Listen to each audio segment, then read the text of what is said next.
Hey ladies, thanks for joining me today. If you are new here, my name is Mitzi and I'm a paper girlie, and if you're a returner, well, welcome back.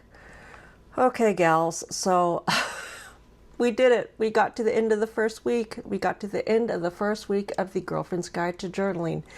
And gosh, gals, thank you for just, sticking with me. Thank you for sticking with me through this first week because I will be the first to admit that this was a hard week. It was a hard week for me. It was a hard week for you because I made it hard. I made it hard on you because, gosh, we talked about some things. We talked about some things, and I shared some very personal stories. And goodness, like I said before, to get to the present, we had to go back to the past. And the past, gosh, well, we have had to go through some things in our past. And I know this because I have read the comments, I've read the multiple emails that you gals have sent me. And let me just say, if I haven't gotten back to you, it's because you gave me some food for thought that I needed to think about. I needed to think about, take some time to think about, because I do want to get back to you, but I want to get back to you with, with some real meaning behind my thoughts. So if I haven't gotten back to you, I will soon. Okay, so today we're talking about resilience. And if you were here yesterday, I said, you know what, hang with me. We're going to get to some inspiration. And today I think my story is really, really inspirational, and I'm excited to share it. So let's get to the definition and let's get to the prompt. Okay, so the definition of resilience is the ability to overcome obstacles, learn from mistakes, and stay strong in difficult times. So that's pretty straightforward. And then the prompt, again, pretty straightforward, pretty basic, and pretty simple. And the fact that it is pretty basic is, what challenge or challenges have you overcome that you once thought was or were impossible? So that is the definition. That is the prompt. And am I going to go on and talk about resilience a lot? No, I'm not. I'm not, because I think that the definition is pretty straightforward on what resilience is. What I will say is that, goodness gracious, ladies, have we had to be resilient over our lifetime? And yeah, yeah, we have. And has it proved to make us stronger because we've had to be resilient? Yes, I'm going to say yes, it has. And gosh, I am proud. I am proud of my own resilience. I am proud of you and your resilience. And goodness, that is what life really is about sometimes, is just getting through, moving on, keep on, trudging down that path of this thing called life. And that takes resilience. And as women, I've got to say, bravo for us women, because we time and time again get knocked down and then get back up and keep moving forward. And well, goodness, gals, trust me that this story that I'm sharing with you today, it knocked me down. It knocked me down. Because it made me really have to dig in deep to find a new path forward, not only for myself, but in supporting another person in my life as they learned how to be resilient. Okay, story time. Okay, ladies, well, another reason why I didn't talk about resilience a lot is because I got a story. I got a story, and it is long. So if you're still here with me, I'm assuming that you're here for me because you want the story. So I'm just prefacing this by saying it is going to be a long one. Just for context, I was going to say we all know. If you're here for the first time, then you don't know.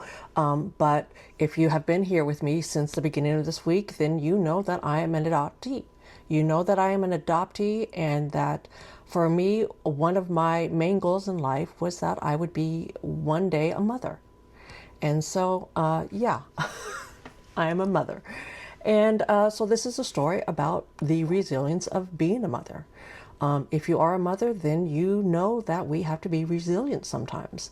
And often that resilience comes from just having to move forward in life when life hands us that crazy, well, the crazy, scary parts of being a mother.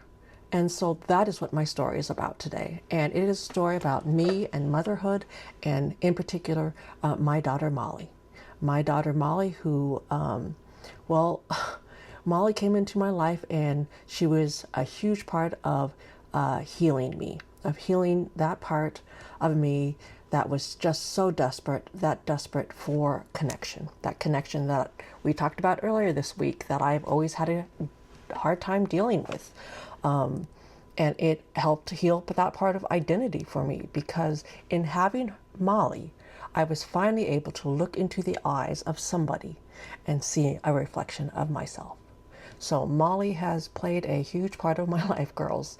And I am so grateful that she came into my life. And that is why this story about resilience is about me and Molly, and something that we went through. We went through together. And spoiler alert, don't get scared. Don't get scared, because I promise you, it all ends up being just magnificent.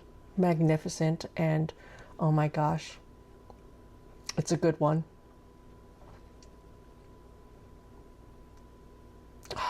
It's a good one.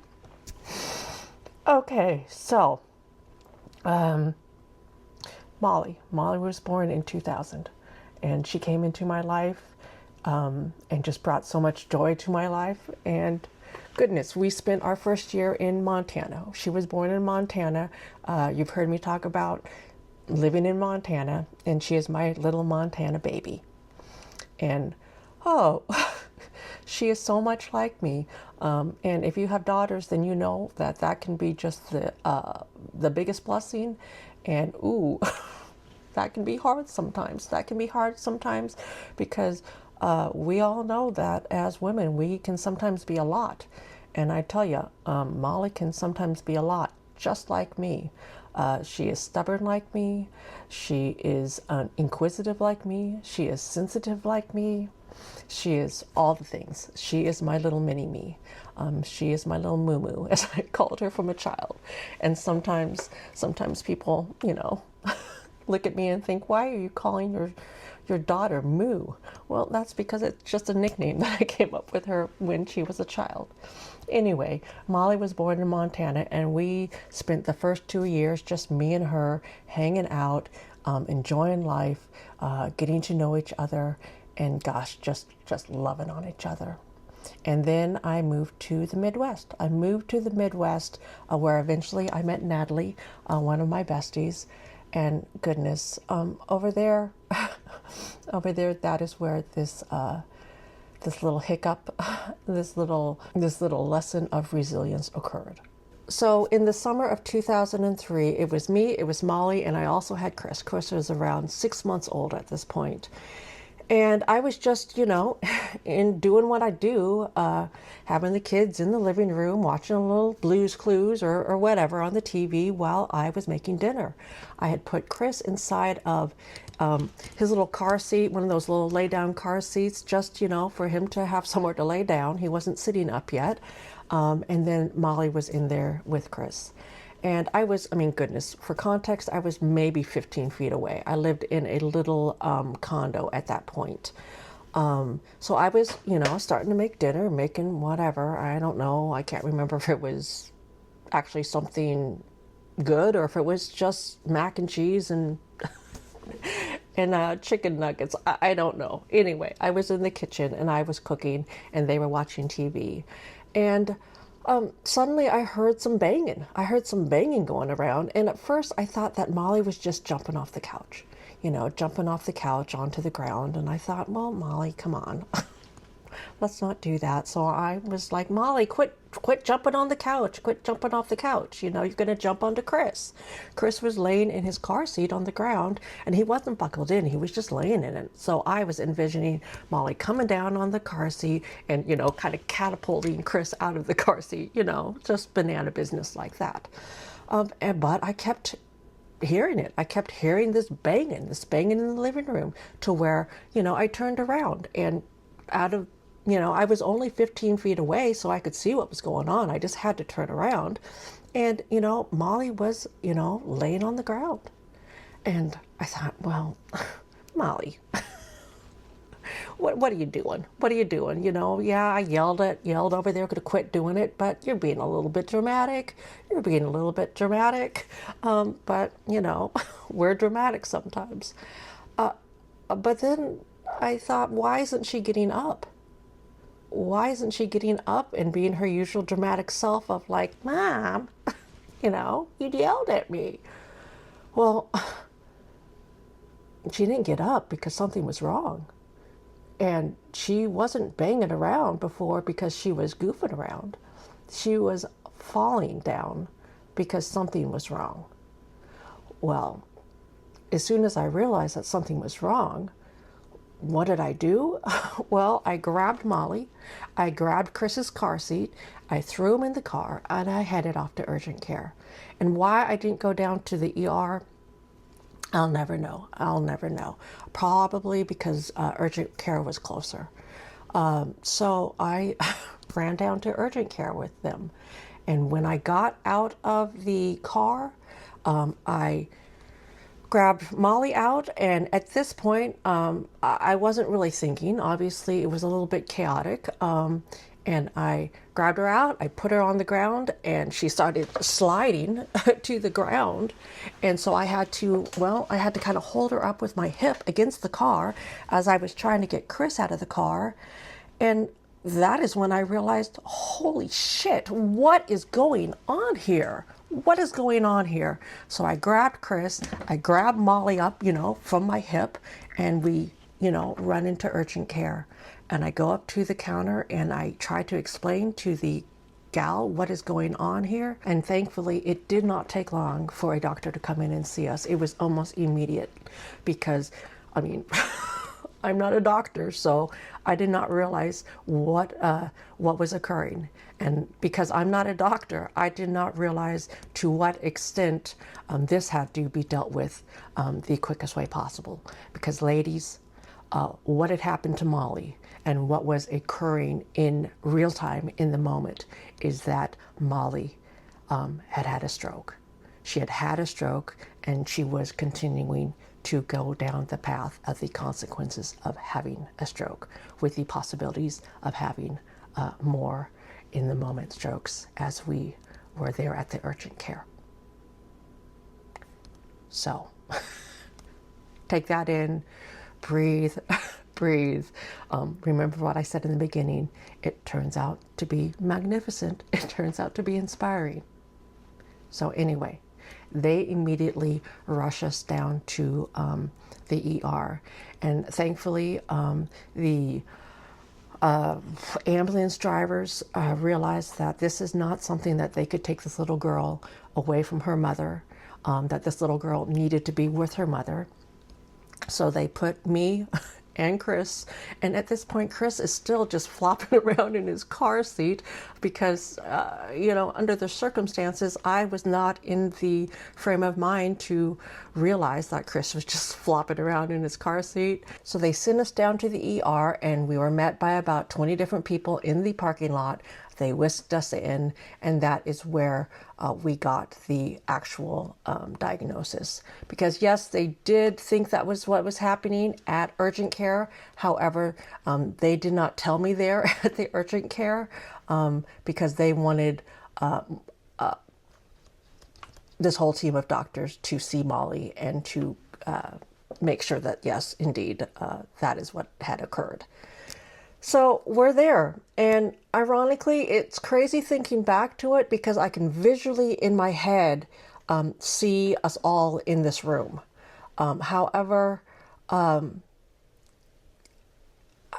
we go into this space. We go into this space when we're mothers and we're dealing with, catastrophic things with our children, where we just go into, I was going to say survival mode, but it's more the mode of just dealing with what is at hand.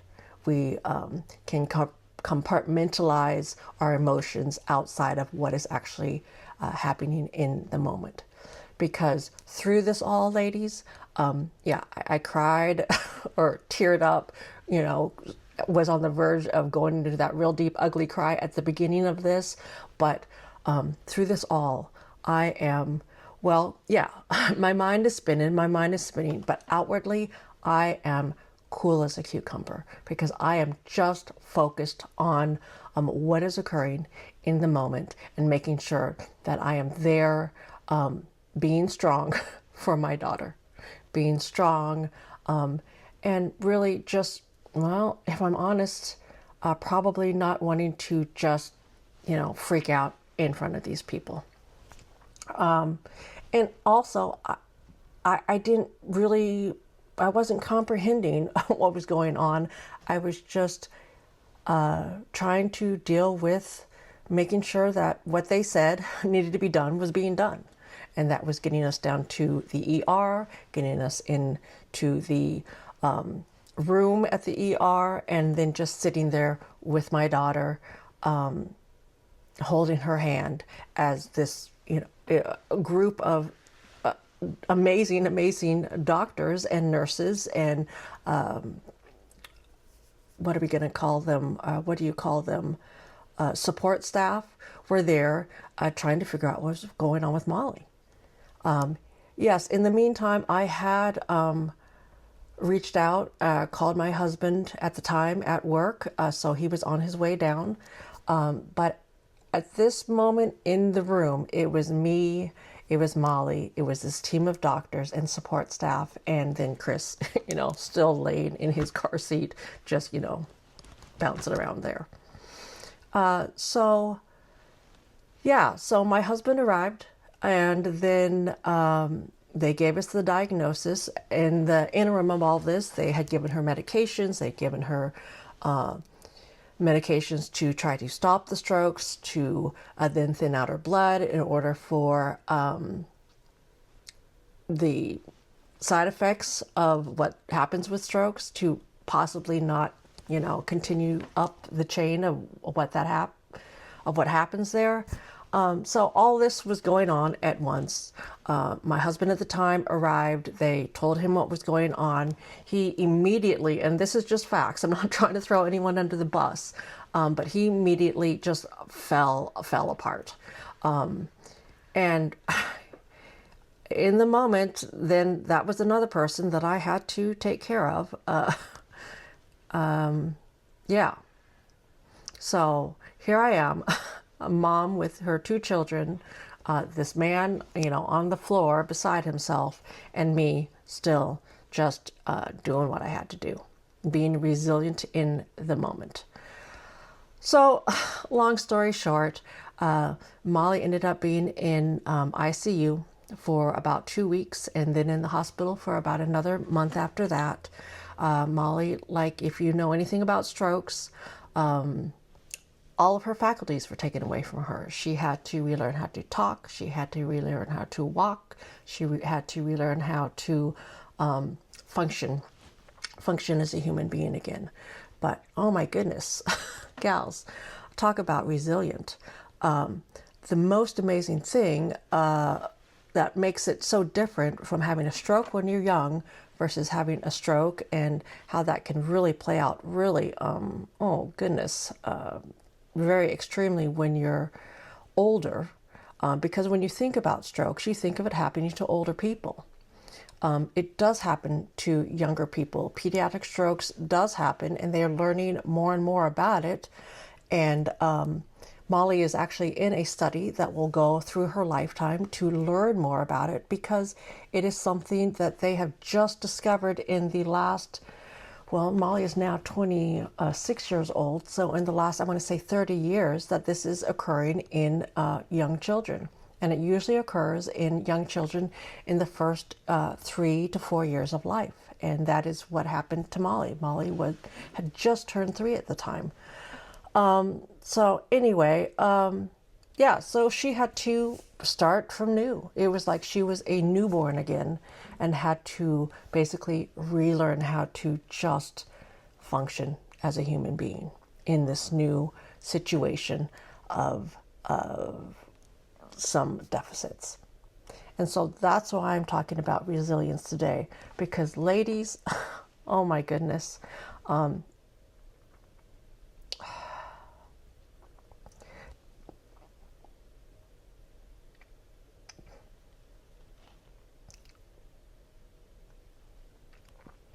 if I have learned anything about resilience, it has come through this experience with my daughter.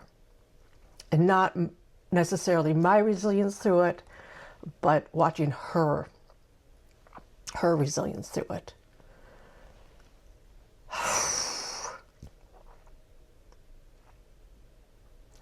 Because like I just mentioned, she is now 26 years old. And this little moo-moo of mine, this little mini-me of mine, went through years of physical therapy, years of occupational therapy, speech therapy, relearning how to, she was right-handed when she, first started doing things. She lost her fine motor skills in the, well, I guess this is my right side. So actually, in the right side of her body. So she had to relearn how to do things with the left side of her body. And she did it all. She did it all. She fought through it all. She fought through it all with strength and determination and just plain old-fashioned gumption and moxie. My daughter fought through it all.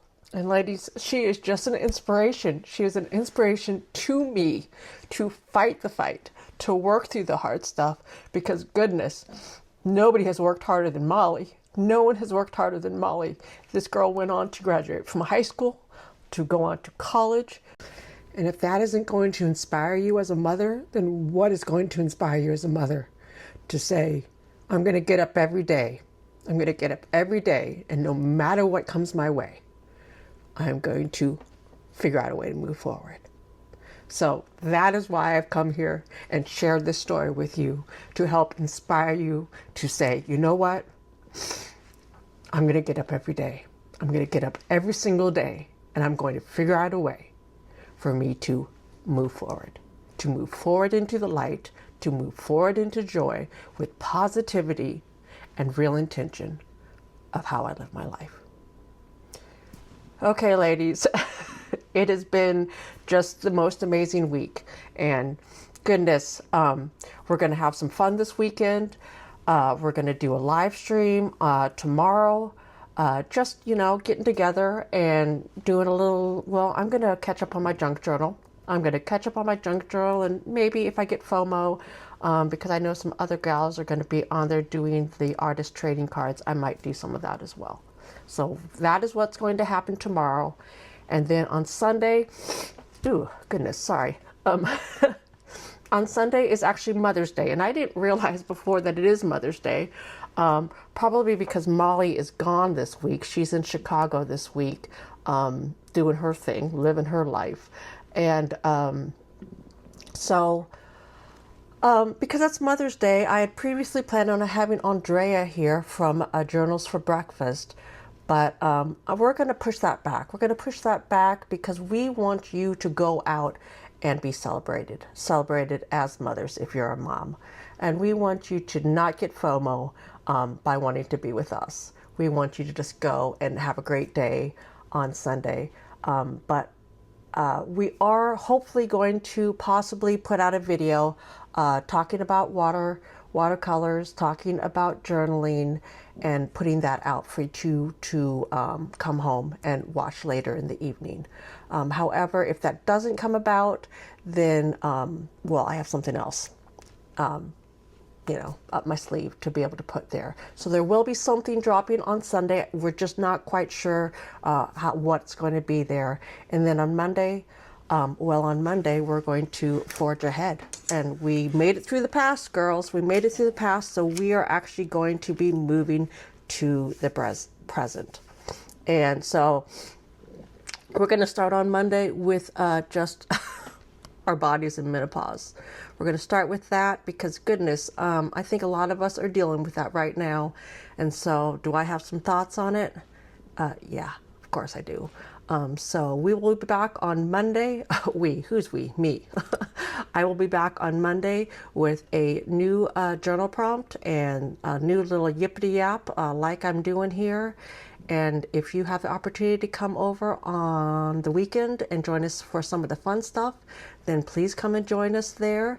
And again, as always, I do have that Facebook page for women that enjoy journaling and enjoy the arts and the crafts and the paper and the stickers and all of that. And there is a link in the description that will just plink you right over there. There are a couple little questions that we do ask that you answer, and then good old Facebook will just pop you through automatically. So yeah, I think that is what I have today. So, oh goodness, let's get back to the prompt. Let's get back to the prompt just to go over that one more time. The prompt is, what challenge have you overcome that you once thought was impossible? And yeah, I have a little quote here too that I wanted to just share, and it is by Elizabeth Edwards, and it is, she stood in the storm, and when the wind did not blow her away, she adjusted her sails. And so I like to think of that as, goodness, whether it's me or whether it was Molly or whether it's you, when you're standing in that storm that we just call life, and you're getting tossed and turned about, then guess what? Just adjust your sails a little bit. Adjust your sails just a little bit, and that will help you get momented forward. So, girls, that's it for me today. Until next time, from one paper girlie to another.